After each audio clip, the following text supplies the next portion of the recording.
ઘણી વખત આપણે દુકાનમાં શોપિંગ કરવા જઈએ છીએ, કંઈક શોપિંગ મોલમાં શોપિંગ કરવા માટે જઈએ છીએ ને બિલિંગ કાઉન્ટર પર આપણને કહેવામાં આવે છે કે પહેલાં મોબાઈલ નંબર આપો પછી બિલ બનશે.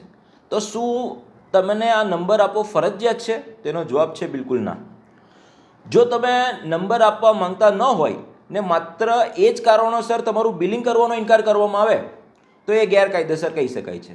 તમારી પર્સનલ ઇન્ફોર્મેશન તમારી મરજી વિરુદ્ધ માંગવી એને વેચાણનો ઇનકાર કરવો એ કાયદાકીય રીતે ચાલી શકાય તેવી વસ્તુ નથી. એના વિરુદ્ધમાં તમે કાર્યવાહી કરી શકો છો.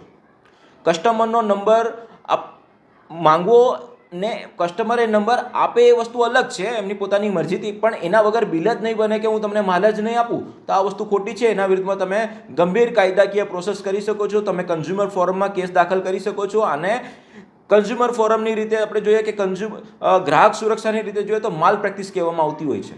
તો આ તમે કરી શકો છો. ઘણી વખત ઘણા મોટા મોટા મોલ હોય છે, ઘણી મોટી દુકાનો હોય છે, ત્યાં આપણે શોપિંગ કરવા માટે જઈએ તો આપણને આ જ વસ્તુ કહેવામાં આવતી હોય છે. તો આનો ઉપાય એવો છે કે ભાઈ તમે તમારું બિલિંગ સિસ્ટમ ચેન્જ કરો ને. અમારો નંબર શું કામ માંગો છો?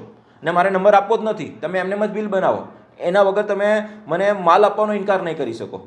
એટલે આ વસ્તુ તમારે જાણવાની જરૂર છે કે નંબર ફરજિયાત રીતે માંગી ના શકાય.